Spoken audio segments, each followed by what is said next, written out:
देखिए पूर्व में भी आपको कल कल से ही हम लोग हड़ताल पर हैं। हम यही बोलना चाहते हैं कि हम लोग का जो मांग है वो जल्द से जल्द पूरा किया जाए। भारतीय मजदूर संघ अमर रहे। जय हिंद, मैं हूं प्रिंस शुक्ला और स्वागत है आपका क्राइम फ्री इंडिया न्यूज़ में।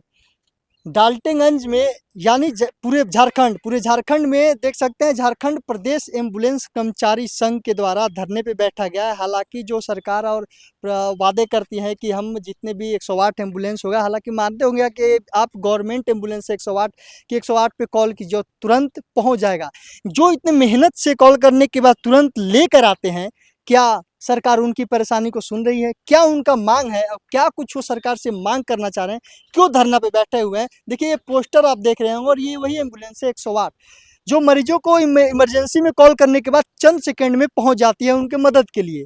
और जो लाता है उनके बारे में क्या सरकार सोच रही है? इसी के लिए वो धरने बैठे हुए। एक बार इस विजुअल को दिखाएं और इसमें साफ तौर पर लिखा हुआ है झारखंड प्रदेश एम्बुलेंस कर्मचारी संघ के द्वारा जो धरना दिया गया, इनका मांग है वो इकाई भारतीय मजदूर संघ दिनांक 28 तारीख से यानी ये धरने पे बैठे हुए।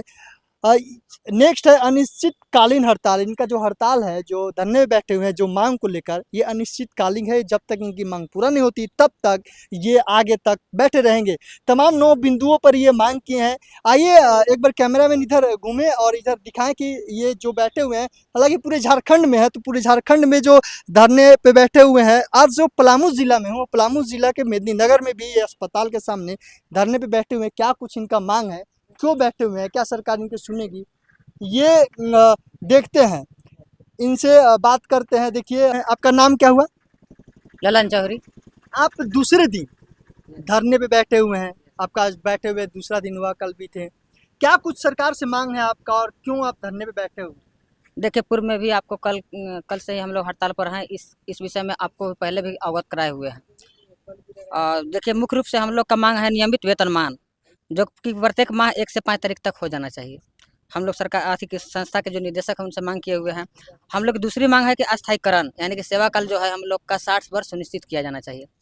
तीसरी बात हम लोग का है कि वेतन वृद्धि वार्षिक दर पर होना चाहिए। चौथा है पीएफ ईएसआईसी का लाभ मिलना चाहिए।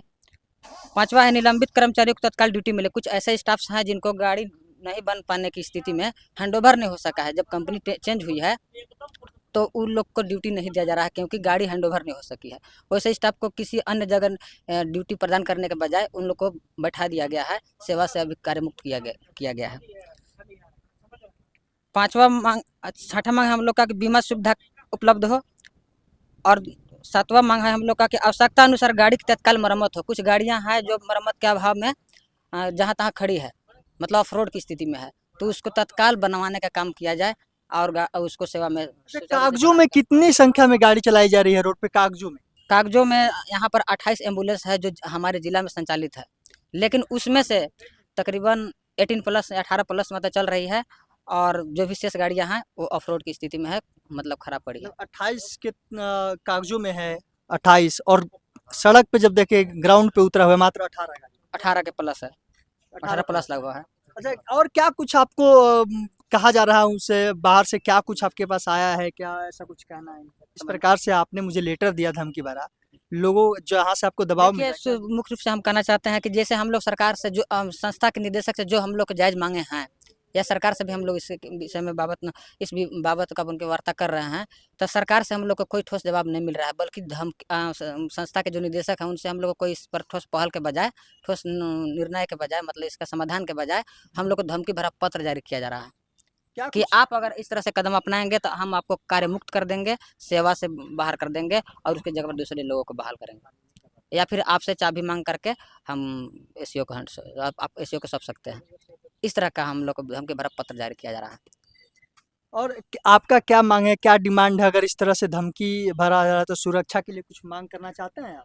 सुरक्षा के लिहाज से देखिए फिलहाल हम लोग को अगर संस्था अगर कुछ आगे का कदम अपनाती है तभी हम लोग फिलहाल कुछ बता पाएंगे। अभी हम लोग इस विषय में कुछ भी नहीं कहना चाहेंगे। 2 दिन से अगर संस्था के निदेशक अगर सख्ती बरतते हैं तो सख्ती के लिहाज से हम लोग भी आगे मांग करेंगे, लेकिन फिलहाल अभी इस विषय में कुछ नहीं कर सकते। अच्छा, 2 दिन से बैठे हुए हैं आप, क्या कोई अधिकारी आपका कोई मिलने तक आया? अभी तक जिला स्तर के अधिकारी या फिर राज्य स्तर से अधिकारी या फिर स्वास्थ्य विभाग से जुड़ा हुआ जो भी अधिकारी हैं, अभी तक हम लोग के पास कोई भी नहीं आए हुए हैं, इसलिए फिलहाल हम लोग इस विषय में कुछ नहीं कर क्या कुछ लगता है आपको कि क्या अधिकारी मिलने आएंगे, अधिकारी तक आवाज पहुंच रही है? हम लोग तो यही उम्मीद लगाए बैठे हैं कि सरकार से जो संस्था से जुड़े हुए जो अधिकारी हैं या फिर सरकार के स्वास्थ्य विभाग से जुड़े हुए अधिकारी हैं या फिर जिला स्तर से जो भी स्वास्थ्य विभाग से जुड़े हुए अधिकारी हैं, हो सके तो आप उन लोग यथाशीघ्र हम लोग से निवार्ता करें और जो भी हम लोग समस्याएं हैं उसके निदान हेतु आगे आएँ। आपका नाम क्या हुआ? मेरा नाम गौरव कुमार है। क्या कुछ मांग करने के लिए आप यहाँ पे बैठे हुए हैं? हम लोग का 9 सूत्री मांग है, लेकिन अभी तक कोई पूरा नहीं हुआ है और सरकार भी इसमें कान में तेल डाल के सोई हुई है। न सरकार एक्शन ले रही है, सरकार कुछ मतलब कोई एक्शन नहीं ले रही है। ये सामान फाउंडेशन जो कंपनी है उस पर न कंपनी वाले ने और हम लोग को धमकी भरा पत्र दे रहे हैं। उसमें कह रहे हैं कि जो हड़ताल में बैठेंगे उन पे कार्रवाई होगा, उनको हटा दिया जाएगा, उनको ड्यूटी नहीं दिया जाएगा। ऐसा ऐसा कंपनी वाला का कहना है। तो क्या इस पे आप अधिकारियों से क्या कुछ सुरक्षा मांगना चाहते हैं? हो सकता है जब ये धमकी पर पत्र मिल रहा है आपको, सुरक्षा के लिए क्या कुछ कहना चाह रहे हैं आप? हम यही बोलना चाहते हैं कि हम लोग का जो मांग है वो जल्द से जल्द पूरा किया जाए, नहीं तो हम लोग ऐसे ही हड़ताल पर बैठेंगे, ऐसे ही हड़ताल करेंगे, ऐसे ही चक्का जाम रहेगा, गाड़ी कोई भी गाड़ी नहीं चलेगा।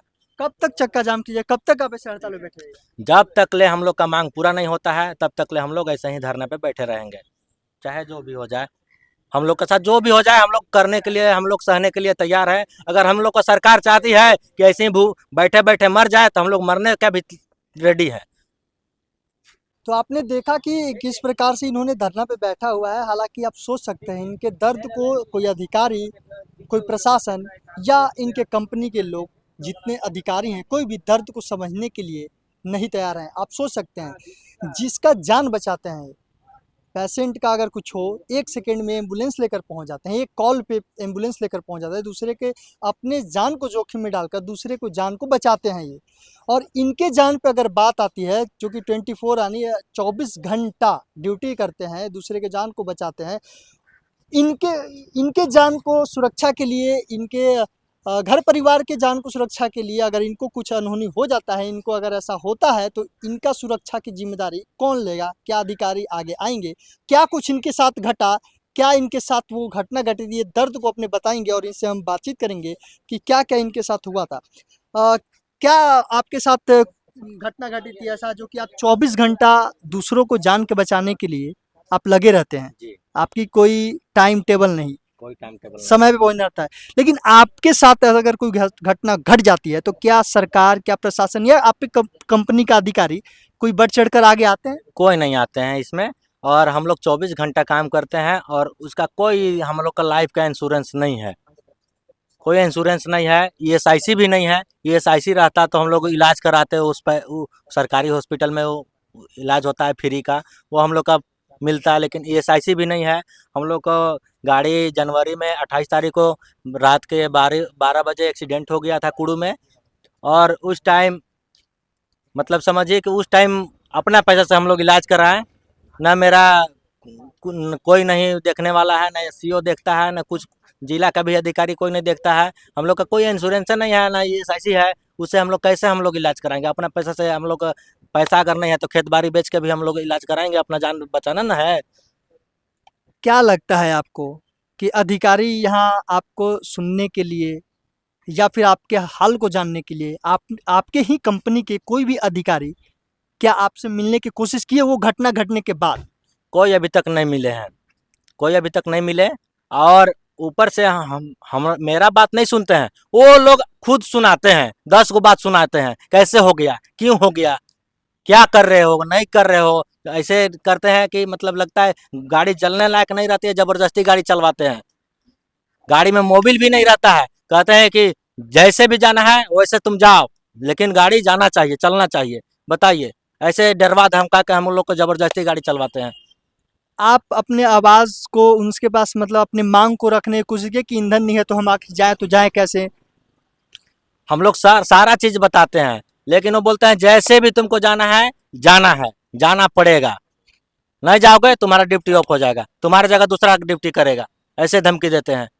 अगर आपके जान का कुछ ऐसे खतरा महसूस होता है, खतरा कुछ ऐसी घटना घट जाती है, अनहोनी होती है, तो इसके जिम्मेदार कौन होगा? क्या कुछ कहें? इसका जिम्मेवार यहाँ का जो जिला का अधिकारी है वो होंगे, और कंपनी भी इसका जिम्मेदार होगी, क्योंकि कंपनी ने अभी तक हम लोग का पीएफ नहीं दे रहा है, ईएसआईसी नहीं दे रहा है, और कोई हम लोग का इंश्योरेंस नहीं है। तो इसका जिम्मेवार कंपनी और यहाँ का जो जिला का अधिकारी है वो होंगे। अच्छा, वो कौन अधिकारी हैं जो आपके ऊपर दबाव बनाते हैं कि आपको जाना ही होगा, ईंधन नहीं है तो तब भी जाना होगा आपको? ये कौन है?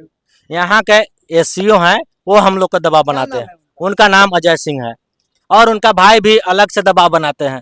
क्या नाम है उनका भाई? उनका भाई का नाम है विजय सिंह। अच्छा, इनके द्वारा आप पे दबाव बनाया जाता है। इनके वो लगता है कि यही यहाँ का सारा कुछ है, यहाँ का डीसी यही है, सीएस यही है, सारा चीज यही लोग हैं।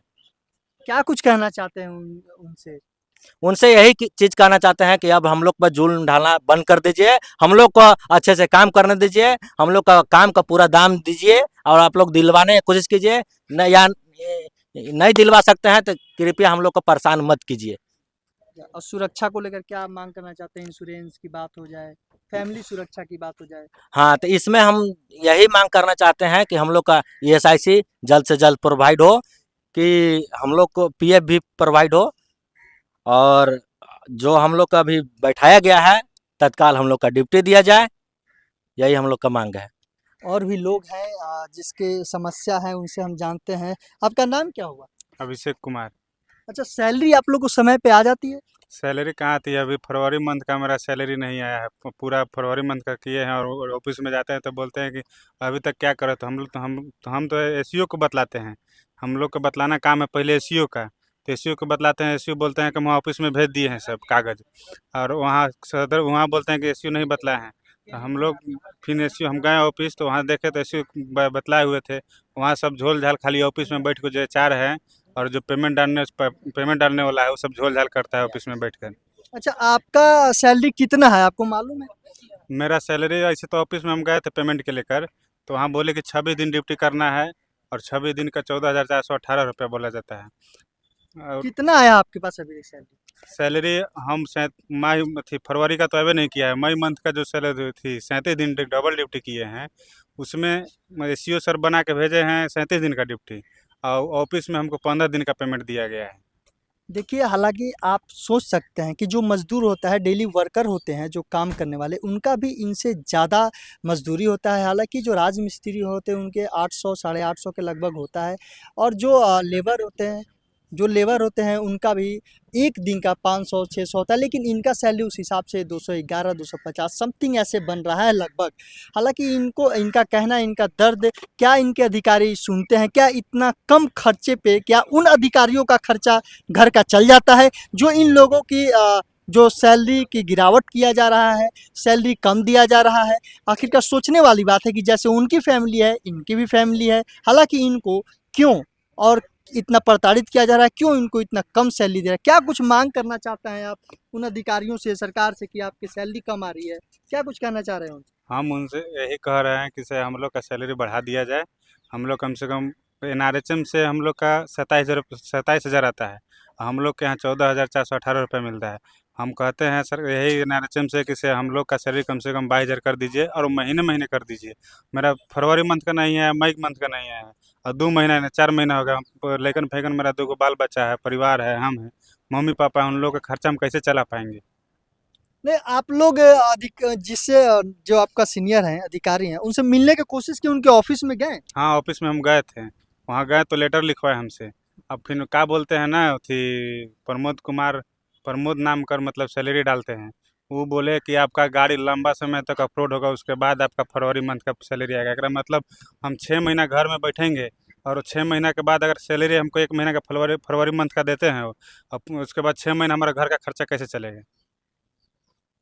अच्छा, जब जैसे आप लोग के द्वारा पता चला, आपको लेटर मिला हुआ है धमकी का, धमकी के बाद जो दबाव दिया जा रहा है आपके ऊपर से कि धरना न दे, मांग न करे, अपना अधिकार के लिए आगे ना आए, क्या उनसे मिलने की कोशिश की कि आखिर ये धमकी भरा लेटर क्यों आ रहा है? उन लोग तो मिलने के लिए खुद नहीं कोशिश कर रहे हैं, हम लोग तो बैठे हुए हैं। उन लोग खाली वह ग्रुप बनाए हुए हैं, और ग्रुप में उन लोग थी खाली सुशील पांडे नाम के हैं, वो ऑफिस में बैठते हैं।